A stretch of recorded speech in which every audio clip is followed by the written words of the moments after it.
The Sanctuary, a story written by 1717. A link to their original Reddit post will be available in the description down below. My name is James. I'm writing this to try and help my nerves. I think if I get down what I saw, it will all make more sense. At least, I hope so. It all started on Monday, when I arranged to get a day off from work, and I was looking for something to do. That was when my girlfriend Kathy brought up the idea to go out to a local bird sanctuary that wasn't too far from here. Seeing as I had nothing better to do, I agreed and got some stuff together before heading out in the car with her. The car petered down the road, seats bouncing up and down as we passed rows of dead trees. It had taken us half an hour just to drive out to this place, and from what I was told by Kathy, it would be another half hour of walking once we got to the parking lot. A fact I wasn't too excited about.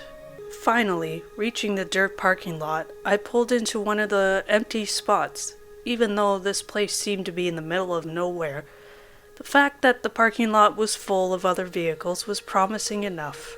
That meant at the very least I could chat up some of the other nature goers if there wasn't anything good to see. Don't get me wrong though. Going on this little adventure to a bird sanctuary was something I was pretty interested in. I love taking nature photos, and it seemed like a pretty good opportunity to update my portfolio when Kathy found the place online. The closer we had gotten to the place, however, and the more questions I asked, the more the place seemed less than stellar. Even with all the other vehicles, there wasn't any sign of life, besides a couple of shrill howls in the distance. God, I hate coyotes. Rough hedges and bushes were all along the trail that led to the lodge, with a few scattered and very empty birdhouses visible from the parking lot, this adding to the desolate feeling this place was giving me. Come on, James, let's give it the benefit of a doubt, I told myself as I shouldered our packs from the car, tossing Kathy's bag to her before we set off down the trail. Now, I may have judged this place a bit too quickly after all. As we walked down the trail, I got more of an idea of what kind of setup these people were going for. There was an increasing number of birdhouses scattered among the trees all throughout the sanctuary, with what looked to be nets for the birds to land on strung up in between the occasional sets of trees. The nets were thin, almost looking like a curtain as the light breeze blew through the area. Even with the additions to the forested area, it didn't ruin the natural vibe of the place. There wasn't any kind of lampposts or other electrical lighting, at least that I could spot.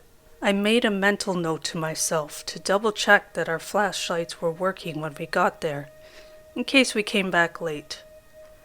The sun was already hanging low in the sky.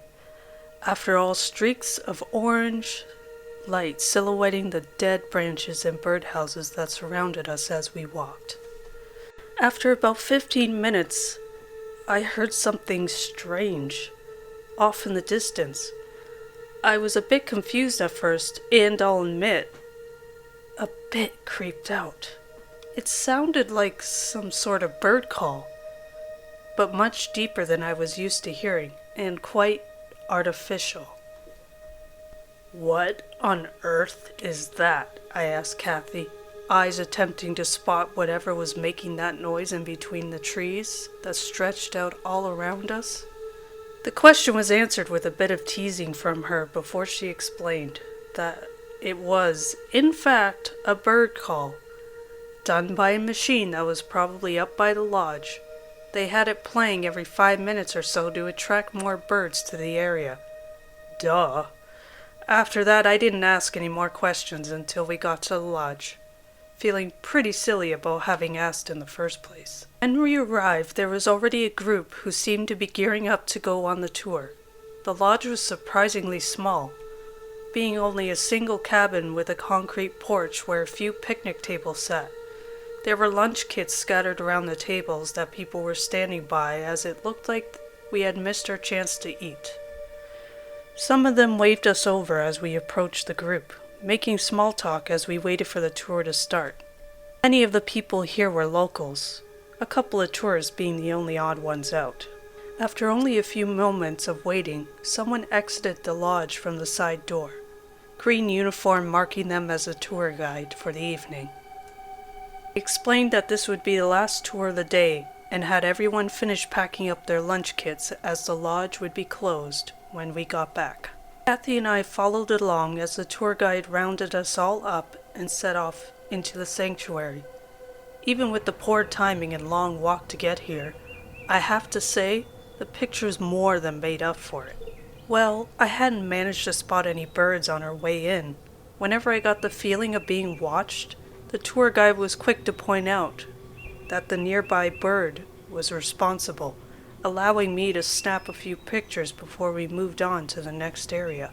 There were even times I got to see them resting on those curtain-like nets, making for a fantastic couple of photos. In no time at all, we found ourselves at the end of the tour. Only then I realized just how dark it was getting. Kathy was just as surprised as I was, apparently just as entranced for the guided part of the tour. We were hurried back to the lodge by the guide, who thanked us all for coming, running some of the group through the gift shop while Kathy and I talked about what we had seen. We should just have had enough daylight to make it back before it was pitch black. I say should, as Kathy and I talked just enough to cut that time down by a lot. I think we brought those flashlights.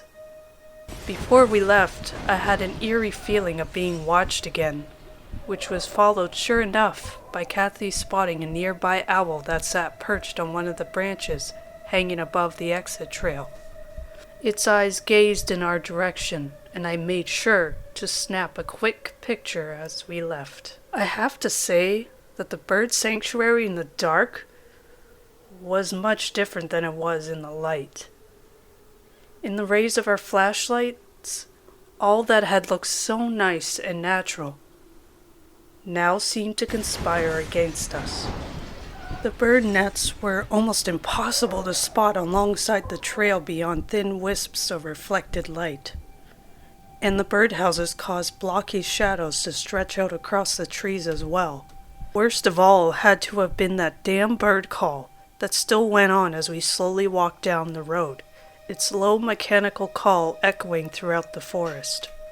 Nearly reaching the parking lot, our journey was interrupted suddenly when we heard a splashing coming from a small pond that sat beyond a trail to our left. If it had been in the light of day, that wouldn't have been much more than a small bit of noise to draw our attention.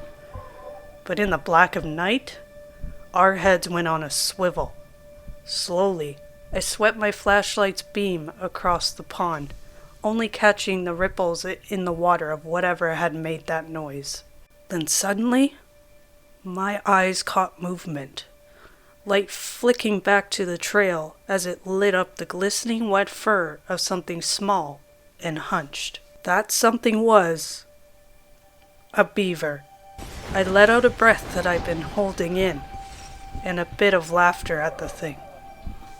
This entire time, I hadn't really noticed that Kathy was practically using me as a human shield, her fingers clamped tightly onto my arm, as she let out a few choice swear words towards the furry creature. "Oh, come on," I said as I pried her hand off with a goofy grin. "It's not like it's some kind of axe murderer, it's just a harmless beaver." But that was the wrong answer.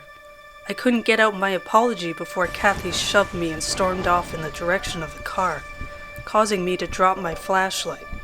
Looked like I was either going to have to jog back to the car to catch up, or I could take a picture of the furry trespasser and take the regular walk back so she had a chance to cool off. I thought about how I'd make it up to her as I snapped a picture, the flash of the camera finally causing the beaver to scurry off into the nearby bushes. Letting my camera drop back down around my neck, I finally started back towards the parking lot. It took a few days before I had a chance to review the pictures that I had taken, having been in the doghouse ever since, and doing a lot of chores around the house. Bringing them up, I loaded up the first picture into Photoshop. I usually don't do too much to edit my pictures, trying to keep them as natural as I can. But occasionally I'll find blemishes or things I want to tweak before I put something out. The first picture, being the most recent one, was of that beaver that managed to spook us and be the reason I now had some sucking up to do. Even though I had to use flash at the time, it was more of a band-aid on the lighting issue. I started to mess with the brightness and contrast first. It wasn't until I managed to get the scene to a more neutral set of colors when I spotted something weird. When I had taken the picture, it lit up the surrounding trail and forest behind the beaver. And there, in the forest, between the trees, I swear, I could see a face. Just hidden to the side with only half of it visible. Zooming in didn't do much but confirm what I thought. It freaked me the F out. As far as I knew, there wasn't anyone who should have been that deep into the woods. And if it had been an employee, what were they doing out there so late? It wasn't like they could have seen anything of us except our flashlights, and we were leaving, just around closing too. Maybe they had been making sure we weren't getting into any trouble. But just the fact that someone had been spying on us made me pissed off.